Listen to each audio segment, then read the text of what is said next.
In a time where consumers are becoming more discerning as to what and how they eat and drink, processes and additives come into question.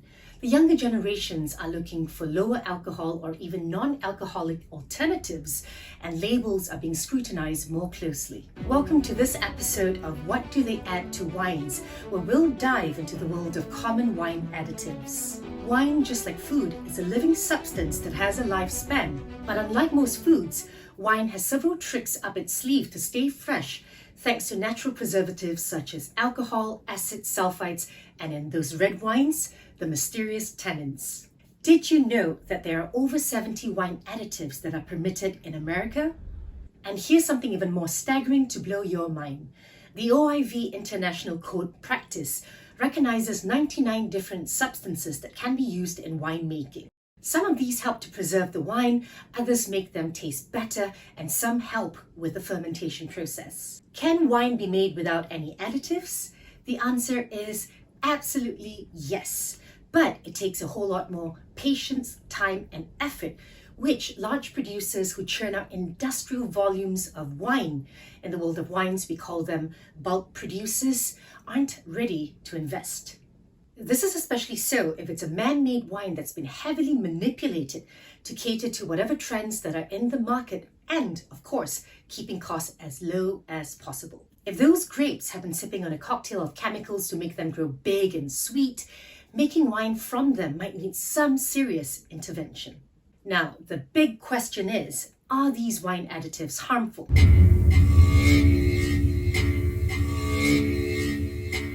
In the tiny amounts that they used in wines, they're perfectly safe to sip on.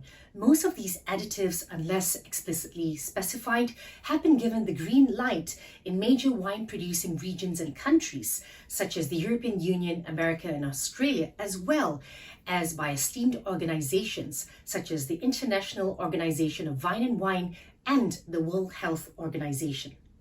For instance, sulfur dioxide, a common antioxidant and preservative, is widely used in the food and beverage industry. You find it in dried fruits, fruit juices, and even your fresh salad because it prevents that unsightly browning.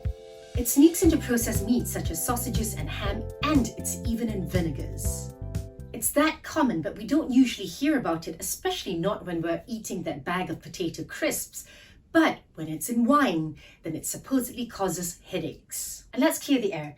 If you're hunting for a sulfite-free wine, you might be searching for a unicorn because all wines contain sulfites as they're produced naturally during the process of fermentation. Now, when it comes to wines, a distinction needs to be made between additives that stay in the wine and those that make a brief appearance during the production process and are removed before bottling. These fleeting additives are known as processing agents or aids, and they don't usually make the ingredient list of a wine unless they have the potential to trigger off allergies or intolerances. The European Union even recognizes this with Article 2 of EU Laws 2011 and will touch on some major changes to expect as consumers based on EU wine labeling laws that will come into effect at the end of 2023 towards the end of this video. In the modern world, additives can be added at any stage of the winemaking process for different purposes. Whether it's to speed up the winemaking process, reduce costs, ensure a consistent product year after year despite Mother Nature's grape curveballs, or to elevate aromas and flavors, additives play a role in the complex world of winemaking.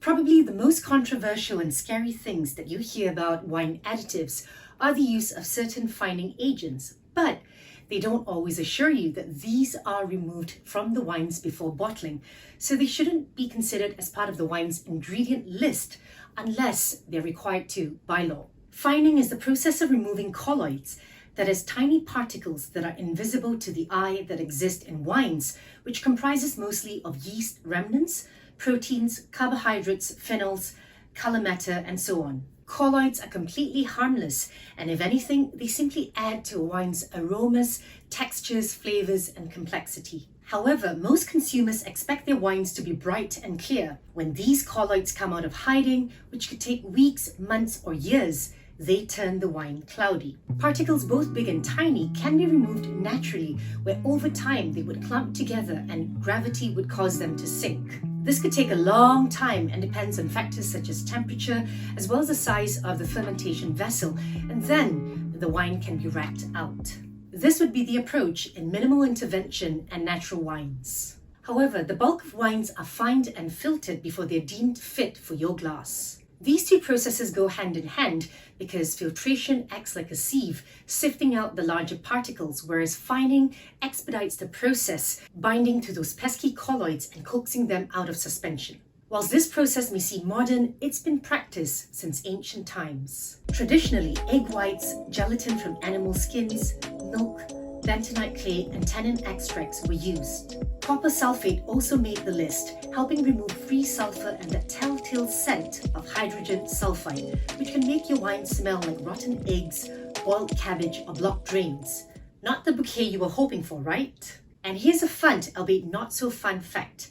Up to 1987, ox blood was on the fining agent menu. Winemakers would casually pour it into the vats containing the wine and simply give it a good stir. Albumin, a powdered extract from ox blood, continued its wine fining career until the mad cow disease scare in 1997, which promptly led to its banishment from the cellars. Another interesting, albeit eyebrow-raising fining agent is the use of isinglass. It's derived from the dried bladder of fish, originally the sturgeon. But don't worry, these fining agents are long gone from your wine before you pop the cork. So unless you're an ultra-strict vegan who abstains from any trace of animal byproducts, your wine remains perfectly harmless. Speaking of veganism, the rise of plant-based diets has led to the emergence of alternative materials like fungal chitosan, chitin glucan, agar-agar, and plant-based gelatin. And believe it or not, there's even synthetic stuff in the mix like PVPP, a form of plastic that's been ground into a fine powder. It's all about finding the right fit for the wine, whether it comes from nature or a laboratory. Now let's shift our focus to an additive that often gets a bad rap, but is crucial in the world of winemaking: sulfur dioxide, or simply sulfites. They're the most common and the only additive that's required in minimal intervention wines, if absolutely needed, if the wine started with top-notch ingredients and careful craftsmanship. Sulfites are no strangers to our plates either.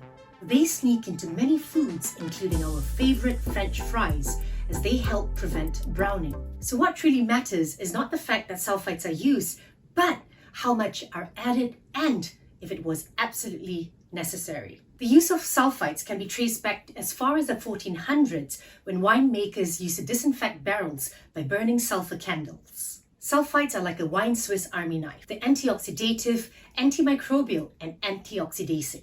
They also possess the power to fix an oxidated wine to a certain extent. As an antioxidant, sulfur dioxide combines with oxygen, thus removing it. Whilst we want a teensy-winsy bit of oxygen to permeate through the wine cork and from the headspace of the wine bottle, too much of it will cause the wine to lose its bright colors and fresh fruit aromas and flavors. Sulfur dioxide is a bacterial assassin. Wine is a nutrient-rich environment where acetobacter, a pesky bacteria naturally present in the environment and grape skins, can thrive.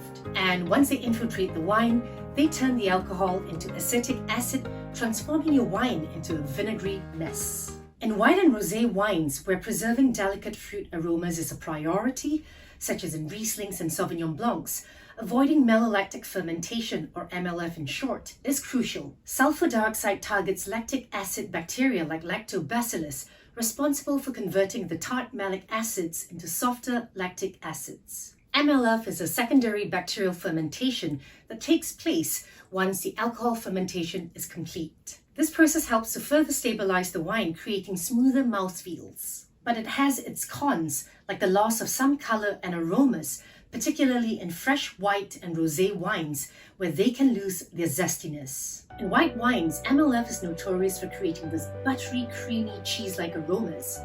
In reds, it softens tannins, making the wine smoother and rounder whilst intensifying red berry flavors. Sulfur dioxide is poisonous to enzymes, which are abundant in grapes and serve as a catalyst for many winemaking processes. Thus, sulfur dioxide prevents enzymatic browning in grape must, that is, unfermented grape juice, which contains skins and sometimes stems, and prevents further oxidation. Another neat trick up sulfur dioxide's sleeve is its ability to rescue an oxidized or tired wine if the damage is not too severe. Sulfur dioxide binds with acetaldehyde, turning it into an odorless and tasteless compound. Therefore, in mildly oxidized wines, a dash of sulfur dioxide can revive the wine and bring back some of its original flavors. Now remember, wine oxidation isn't always a villain.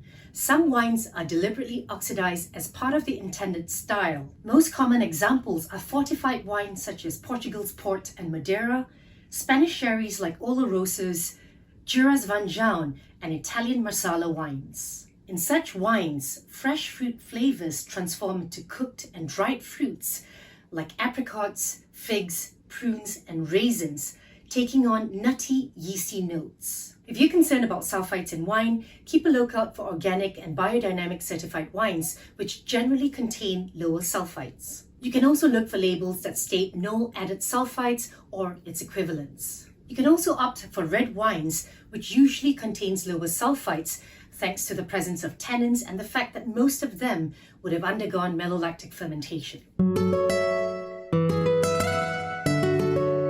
Fermentation, the magical transformation of sugar into alcohols, can happen naturally with the yeast which are present on the grape skins and in the winery surroundings. The success of this process hinges on a variety of factors such as the strain of yeast, temperature, as well as available nutrients. And the result? A bit of unpredictability. To ensure a more predictable outcome, many winemakers opt for commercial yeast. These yeast offer advantages like quicker fermentations, consistent styles and flavors, and control over the final alcohol content. To give fermentation a boost or to speed it up, amino acids are introduced as nutrients for the yeast. These amino acids often come in the form of dried autolyzed yeast. Recognizable by the names ending with ase, such as lacase, tyrosinase, pectinase, and cellulase, enzymes play a pivotal role at various stages of winemaking. They can increase juice extraction, enhance mouthfeel, boost color and aromas, and even aid in filtration and wine stabilization. In white winemaking, where the priority is to preserve delicate fruit flavors, lysozyme is a handy enzyme used to prevent MLF. In contrast, red wines and whites where MLF is desired, for example Chardonnay, Semillons, and Viogniers, may see the addition of cultured lactic acid bacteria.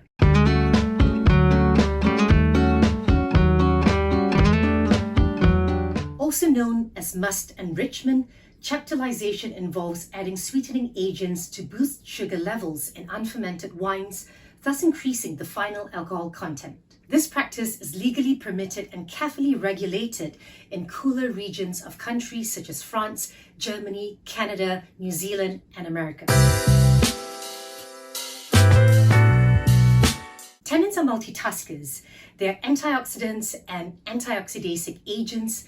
They improve color, add body to a wine, round off textures, aid in wine stabilization, and they even add aromas and flavors. Tannins are naturally found in grape skins, stems, and seeds. They're notable in red wines, where grape must is soaked with their skins and sometimes stems and fermented thereafter. It's like brewing a pot of tea, which is what gives red wines their color. However, in most white wines, tannin levels are usually minimal. The grape must or juice is quickly separated from the skins to prevent the extraction of any undesirable flavors and color. Tannins can also be derived from oak barrels, which are released into the wine over time and influenced by factors such as oak type, barrel size, aging duration, and location. Tannins, often in powdered form, can be introduced at various stages of wine making. They might be added during crushing, before or after fermentation, prior to barrel aging, and even before bottling. For those aiming to infuse wine with oak-like aromas without the hefty price of oak barrels, oak chips, staves, or extracts can be employed. It's a cost-effective way to mimic the effects of oak aging and speed up the process, saving both time and money.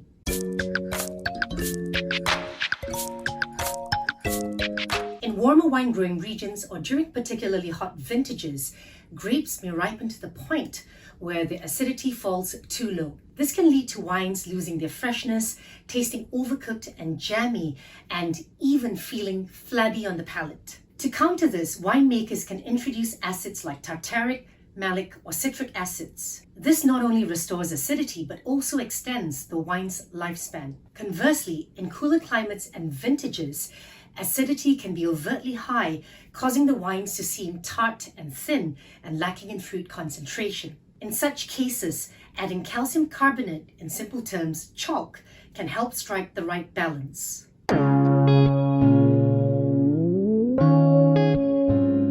Artificial coloring agents, such as those derived from grape concentrate, for example, mega purple and mega red, are often used in bulk wine production. These are probably the stuff that you find in your brightly colored red wines that cost €2 or in America, under $5. Those mysterious crystals that occasionally appear in your white or rosé wines, they're completely harmless and they're simply tartaric acids that have come out of suspension. Tartaric acids are naturally present in grapes, and when exposed to cold temperatures, typically around 4 degrees Celsius and below for extended periods, they bind with naturally occurring potassium, forming potassium bitartrate, in simpler terms, tartrates.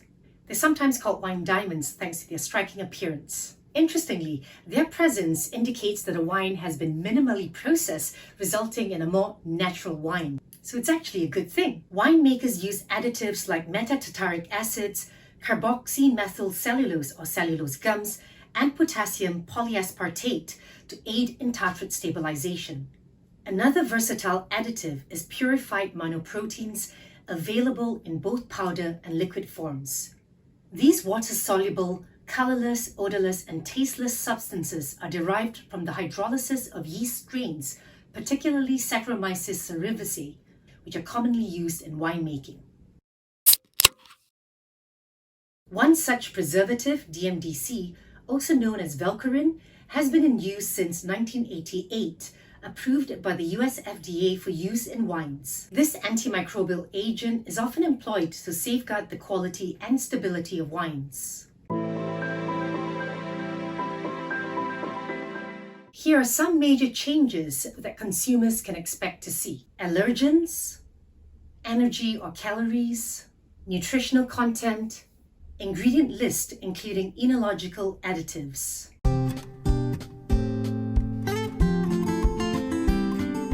If you're a consumer who's looking for more holistic and natural wines, here are some wine terms that you can look out for on wine labels. Biodynamic, minimal intervention or lutte raisonnée, integrated production certification, sustainable certifications. Vegans, look for vegan certified or a statement that the wine is suitable for vegans or was made with no animal byproducts, or unfined. If you'd like to learn more about wine labeling terms, do check out my videos up here.